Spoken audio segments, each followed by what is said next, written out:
आज मैं मौजूद हूँ सीजेपी के प्रदर्शन पर, जहाँ इतने सारे लोग अपनी मांगों को लेकर मौजूद हैं और वह चाहते हैं कि उनकी आवाज़ और मांगे सरकार तक पहुँचे। नमस्कार, आप देख रहे हैं रोशन भारत और मैं हूँ आपके साथ दिया। आज हम यहाँ शामिल हुए हैं लोगों से बातचीत करने के लिए, उनकी मांगे सुनने के लिए और उनकी आवाज़ सरकार तक पहुँचाने के लिए। आइए चलिए देखते हैं लोगों की क्या मांगे हैं सरकार से और वह क्या उम्मीदें रखते हैं सरकार से। स्टूडेंट्स की जो डिमांड है, अभी तक नीट के जो एग्जाम्स लीक हुए हैं, जो 2 साल से लगातार हो रहे हैं, जिस पे ना पिछले साल भी कोई संज्ञान लिया गया था, ना इस साल भी कोई लिया गया है। पिछले साल भी कईयों की डेथ हुई थी, उन्होंने सुसाइड करी थी। इस साल कुछ ज़्यादा ही नंबर वो बढ़ गया है। इसकी कोई गारंटी नहीं है कि आगे इतना ही रहेगा। ठीक है, आगे और भी पेपर्स लीक हो सकते हैं, सब कुछ हो सकता है। अगर स्टूडेंट्स ने डिमांड रखी है कि धर्मेंद्र प्रधान इस्तीफा दें, जिसको कल्प्रिट माना जा रहा है इन सब चीज़ों का, अगर वो दे तो ज़्यादा अच्छा होगा इसके बारे में। यही मेरा बस सोचना है इसके बारे में। क्या आपको लगता है कि सरकार आपकी मांग सुन रही है? अभी फ़िलहाल तो ऐसा नहीं लग रहा। सरकार पूरी तरह इग्नोरेंस मोड में जा चुकी है। वो इस प्रोटेस्ट को जितना चलने दे जा सकती है वो चलने दे रही है। ना मेन स्ट्रीम मीडिया पे ही आ रहा है, ना पेपर मीडिया पे ही आ रहा है। कहीं पे इस चीज़ को हर जगह से दबाया जा रहा है और लोग बोलते हैं यहाँ पे प्रोटेस्ट में लोग नहीं आ रहे, भीड़ बिल्कुल कम है इधर। लेकिन आप देख सकते हैं मेरे अकॉर्डिंग यहाँ पर अभी 1000 से ज़्यादा लोग हैं, जो कि सैटरडे की इवनिंग है। अभी और भी बढ़ेगा ये, और संडे को तो और भी होगा। अगर सरकार नहीं सुनती आपकी मांग तो आगे आपकी क्या योजना होगी? अब ये चलेगा, थोड़ा और लंबा चलेगा, कोई ना कोई तो सुनेगा जाकर फिलहाल एंड में। अभी नहीं सुन रही तो कोई बात नहीं, अभी रिशफलिंग होगी, उस पर डाला जाएगा शायद कि क्या कहते हैं हमने धर्मेंद्र प्रधान को हटा दिया है, कोई मिनिस्ट्री नहीं दी है, आप मान के हटिए। लेकिन अगर देखिए कोई साइंटिस्ट जिसने इतने 400 पेटेंट, अराउंड 400 पेटेंट हैं सोनम वांगचुक के नाम पर, अगर वो किसी और कंट्री में होते तो आई डोंट थिंक सो कि उनके साथ ये बिहेवियर हो रहा होता कि उस इंसान को 15 दिन से ज़्यादा भूख हड़ताल पे बैठना होता, अनशन पे बैठना होता। और कोई बोल रहा है कि आपकी क्या मांग है, क्या क्या होगा इससे आगे। तो लगभग मंथ से प्रोटेस्ट चल रहा है, hunger strike, Dharmendra Pradhan must resign, ये है टाइटल इसका। ठीक है, तो वो सबको पता होना चाहिए। ठीक है। पेपर लीक के बारे में, जैसे स्टूडेंट्स इतनी मेहनत करते हैं, इतनी मेहनत करके पढ़ाई करते हैं और पेपर लीक हो जाते हैं, तो इसके ऊपर आप? स्टूडेंट्स का मेहनत करना अलग बात है, वो मेहनत कर लेंगे, हर साल कर लेंगे। लेकिन कई स्टूडेंट्स होते हैं जो अफोर्ड ही नहीं कर सकते, उनकी फैमिली अफोर्ड नहीं कर पाती, वो फुल्ली लोन लेकर पढ़ रहे हैं। उनके एक एक साल 2-2 साल लगातार बर्बाद हो जाएंगे, सीट्स नहीं मिलेंगी और सीट्स वो आगे बेची जाएंगी, तो वो बहुत ज़्यादा नुकसान देगा उनको। उन्हीं की वजह से 20 से ज़्यादा स्टूडेंट्स सुसाइड कर चुके हैं, जो कि सुसाइड ना बोला जाए, उससे ज़्यादा बोला जाए कि वो मर्डर है। मतलब सरकार का कोई प्रतिनिधि अगर यहाँ मौजूद हो तो आप उनसे क्या बोलना चाहेंगे? आपका कोई खास मांग या आपका कोई खास मैसेज उनके लिए? अकॉर्डिंग टू मी, देखिए फर्स्ट ऑफ ऑल तो धर्मेंद्र प्रधान ये रिज़ाइन दें, उसके बाद देखते हैं कि क्या हो सकता है। और जितने लोग मरे हैं, प्लीज़ उनको या तो कंपनसेशन कुछ मिलना चाहिए, या कोई जॉब मिलनी चाहिए, कुछ मिलना चाहिए उनके घर वालों से, जिससे उनकी जीवनी चल सके। ठीक है, क्योंकि उनके कईयों के घरों में एक एक ही बच्चा था या एक एक ही बेटी थी जो सुसाइड कर चुके हैं। वो बहुत बड़ा स्टेप होता है, किसी की पूरी लाइफ ख़राब हो गई और आप उसको इतना लाइटली नहीं ले सकते हो।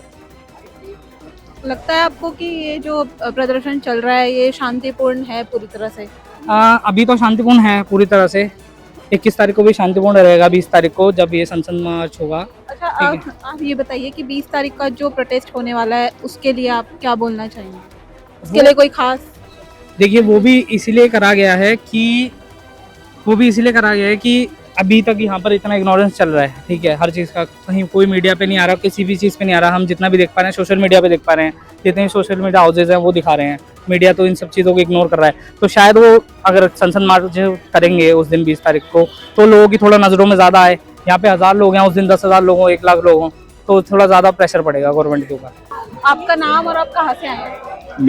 मेरा नाम विनीत राजपूत है और मैं नोएडा से आया हूँ। तो मैं ऐसे ही घूमने आया हुआ था, सोचा यहाँ भीड़ लगी हुई है तो मैं अंदर आ गया। आप यहाँ पर इस प्रोटेस्ट को सपोर्ट कर रहे हैं या फिर? देखो ऐसा है, मुझे तो सोशल मीडिया के माध्यम से पता चला था कि यहाँ कोई प्रोटेस्ट चल रहा है जो कि सीजेपी कॉकरोच जनता पार्टी के लोग कर रहे हैं। तो ना तो मैं सपोर्ट कर रहा हूँ ना मैं अपोज कर रहा हूँ। मैं बस ये देखना चाह रहा हूँ कि ऐसा क्या इनकी मांगे है तो मुझे पता चले, और वो क्या पता आगे जाके गवर्नमेंट को भी पता चले, और ये इस्तीफा क्यों मांग रहे हैं उसके मैं जानने की कोशिश कर रहा था कि ऐसा क्या है इनकी मांगों के बीच में। जैसा कि मैंने अभी सुना कि आप इस प्रोटेस्ट के अगेंस्ट है, तो इसका कोई खास कारण?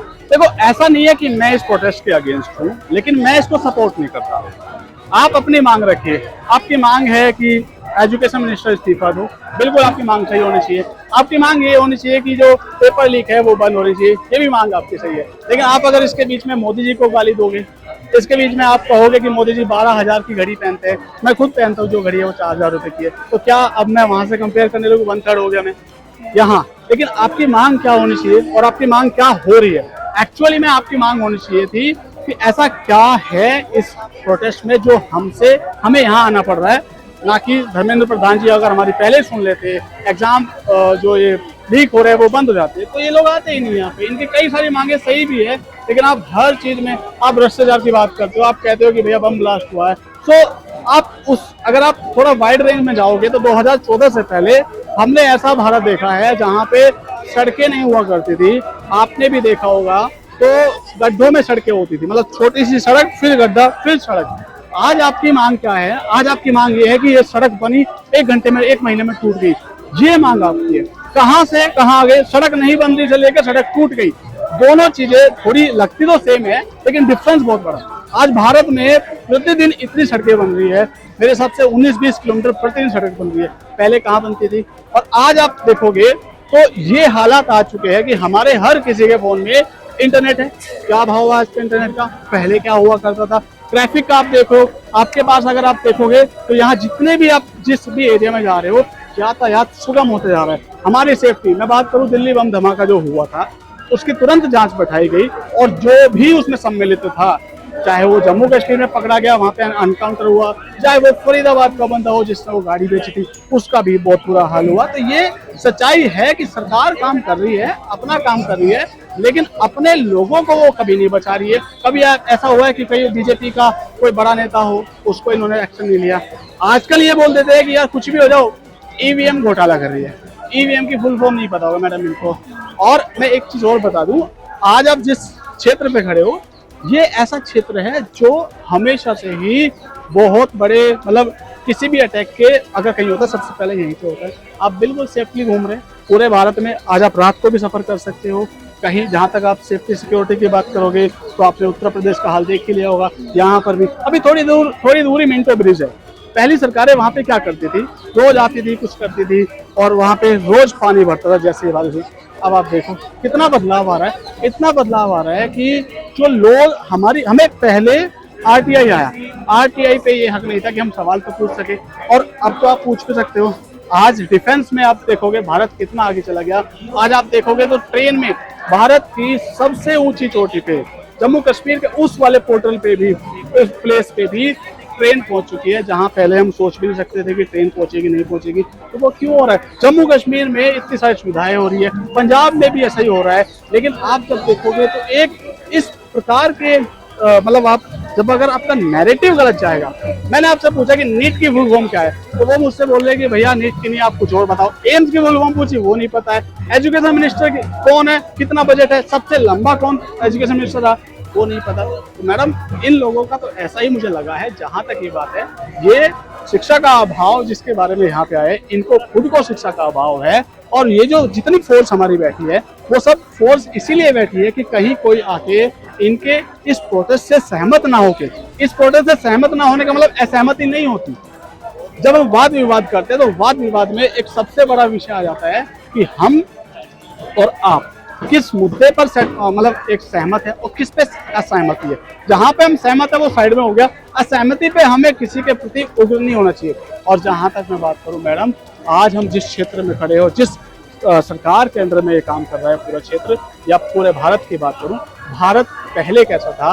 भारत को कोई भी, भारत के पूर्व प्रधानमंत्री स्वर्गीय मनमोहन सिंह को किसी देश के नेता ने कहा था कि वो सलवार पहन लो, या उनको महिला बोला गया था। वो किसको बोला गया था, कौन बोला गया था, आपको पता ही होगा। आज का प्रधानमंत्री ये जाके बोलता है कि अगर ऐसा हुआ तो बराबर का हमला होगा। अभी देखो, आपने देखा होगा जिस प्रकार से पहलगाम टेरर अटैक हुआ, उसके बाद जो हमला हुआ, वहां ये नहीं हुआ कि देखो बाद में बात नहीं करेंगे, सीधा हमला। ब्रह्मोस जब गई रावलपिंडी पे, ब्रह्मोस जब गई नूर खान एयरबेस पे। आपका नाम और आप कहाँ से आए? मेरा नाम अदनान है, मैं गुड़गांव से आया हूँ। अच्छा, आपका इस प्रदर्शन में शामिल होने का कोई खास टॉपिक? नहीं मेरा तो मतलब मेरे हिसाब से तो सही हो रहा है। और मैं मतलब अभी तो वैसे बिजी रहता हूँ क्योंकि जॉब मेरी भी चल रही है, मेरे को दूर भी है आना वहाँ से। पर जब कहते हैं टाइम मिला तो फिर मैं आके यहाँ सपोर्ट करता हूँ। अच्छा, आपका कोई खास उद्देश्य है इस प्रदर्शन को लेकर? मेरे हिसाब से अगर कोई भी पार्टी रूल कर रही है या फिर कोई भी आपके ऊपर है वो जो रूल कर रहा है, तो उसके हिसाब से अगर आप वो रूल कर रहे हैं और आप उनके अंडर हैं या फिर आप जनता है जिन्होंने उन्हें चुना है, जिन्होंने आपने चुना है, तो फिर वो अगर कुछ भी करते हैं, रूल्स बनाते हैं या कोई भी एक्शंस लेते हैं, तो उसमें आपका रोल बहुत बड़ा है। और अगर आप के हित में है तो अच्छा है, और अगर हित में नहीं है तो फिर आपकी जिम्मेदारी बनती है उसके खिलाफ आवाज़ उठाना या फिर उसको पॉइंट आउट करना कि भाई आप हमारे लिए कर रहे हैं तो आप ये करिए या फिर आपके जो है, क्योंकि हमने आपको चुना है तो आप हमारे लिए कर रहे हैं, to the Janata, by the Janata, for the जनता। तो इसलिए आप उस हिसाब से करिए। इसलिए विरोध करना भी ज़रूरी है जितना समर्थन करना ज़रूरी है। क्या आपको लगता है कि राजनीतिक दलों को इस प्रदर्शन पर मतलब काम करना चाहिए? राजनीतिक दलों को मतलब सपोर्ट में काम करना चाहिए या नहीं?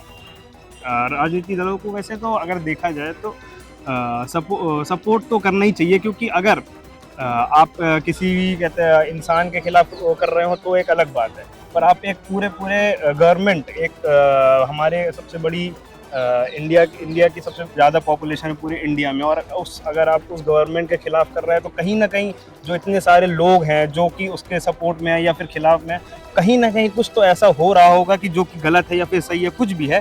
पर ऐसा आप उसको इग्नोर नहीं कर सकते हो। आप उसको लव करो, हेट करो, सपोर्ट करो या बैकलैश दो, पर आप उसको इग्नोर बिल्कुल नहीं कर सकते। आपको उसके बारे में बोलना ही पड़ेगा। आप अगर बीच के खड़े हो गए तो फिर आप बेकार हो। आपको उसका सपोर्ट करना पड़ेगा या फिर नहीं करना है तो बैकलैश आपको देना पड़ेगा, हेट करना पड़ेगा। पर आप न्यूट्रल होके खड़े नहीं हो सकते, आप सब कुछ देखते नहीं रह सकते, क्योंकि आपने वोट दिया है तो वोट ऐसा तो नहीं है कि आपका वोट जाया जा रहा है। कहीं ना कहीं आपका एक वोट भी कहीं ना कहीं बहुत मायने करता है। तो अगर आप वो दे रहे हो तो उसके साथ साथ आपको सपोर्ट या फिर हेट या कुछ भी हो, आपका अपना रखना पड़ेगी बात को। अगर नहीं रख रहे हैं तो कहीं ना कहीं आपके अंदर दिक्कत है कि आप उसको आइडेंटिफाई नहीं कर पा रहे हैं।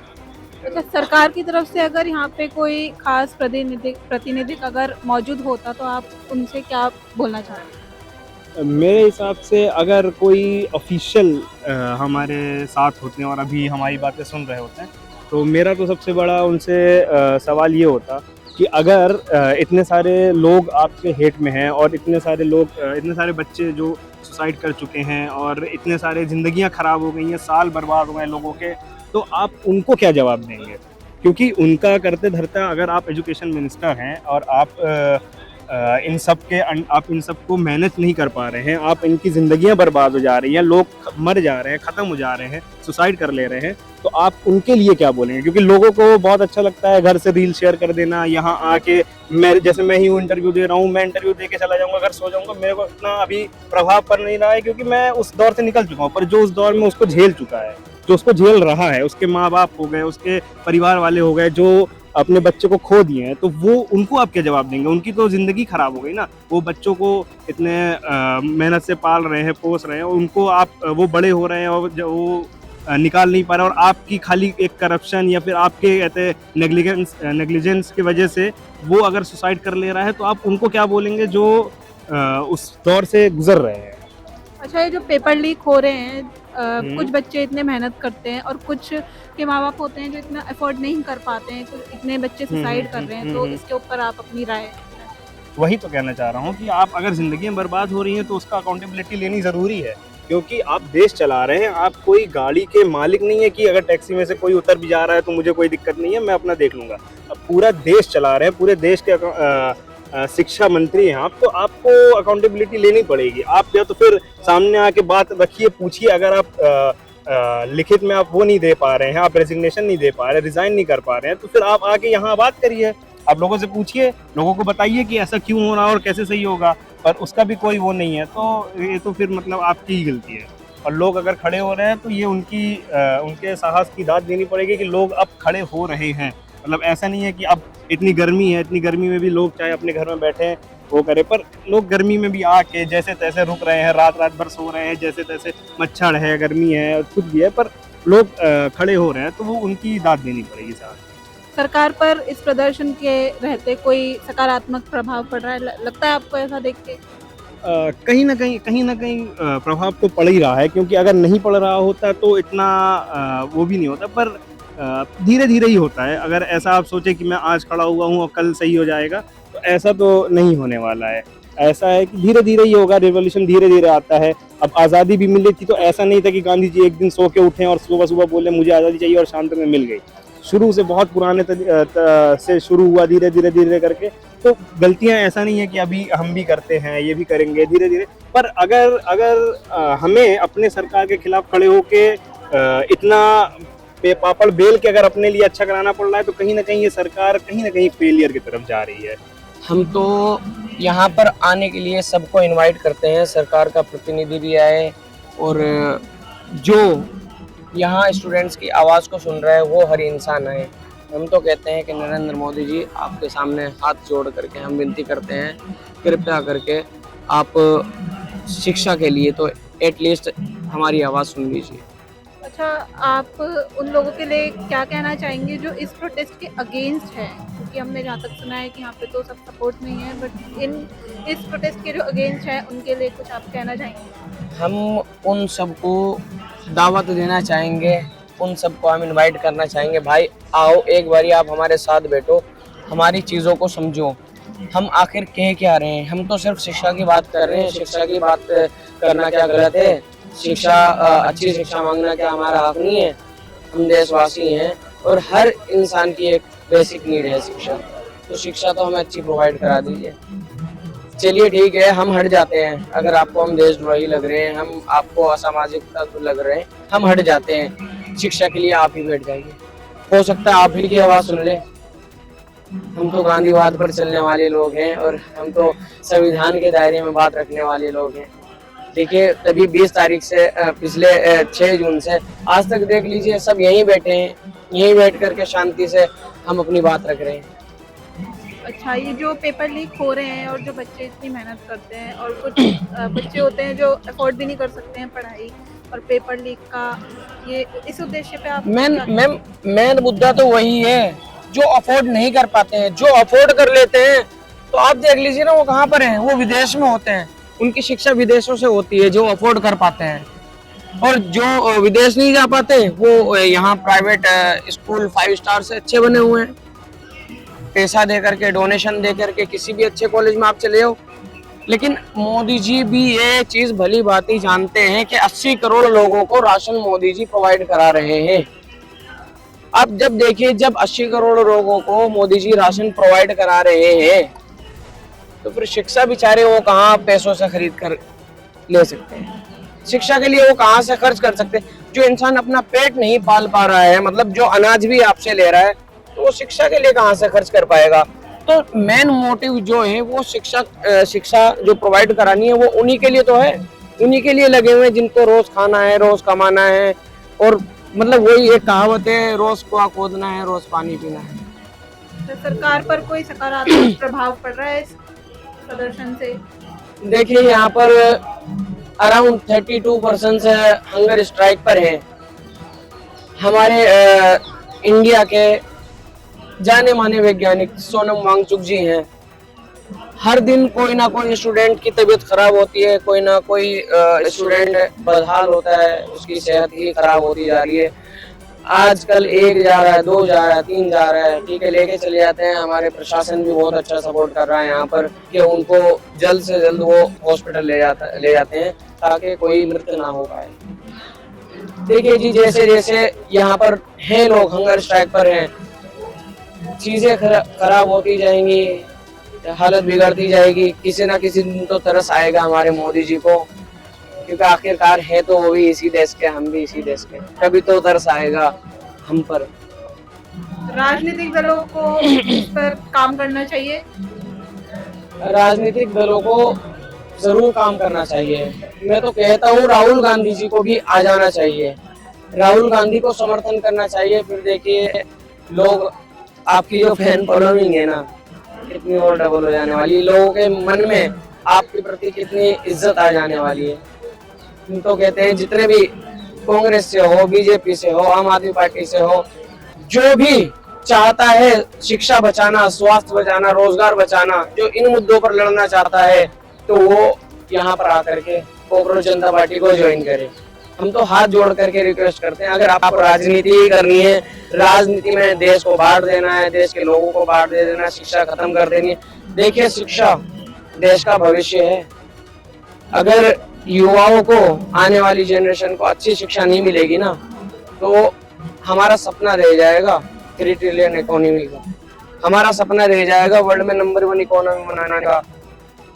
और अगर आपने एजुकेशन अच्छी दी, शिक्षा अच्छी दी, स्वास्थ्य अच्छा रखा देशवासियों का और रोजगार दिया, तो वो दिन दूर नहीं होगा कि जिस दिन हमारा भारत है वही फिर सोने की चिड़िया और नंबर 1 3 ट्रिलियन इकोनॉमी वाला देश बन जाएगा। कोई खास मैसेज जो आप पहुंचाना चाहेंगे सरकार तक? ठीक है, हमारा कोई खास मैसेज नहीं है, हमारा तो सिर्फ आम ही मैसेज है, क्योंकि हम आम आदमी हैं। हमारा आम मैसेज है सरकार को कि सरकार हमारी बात सुने। भगवान मानते हैं कुछ लोग आपको,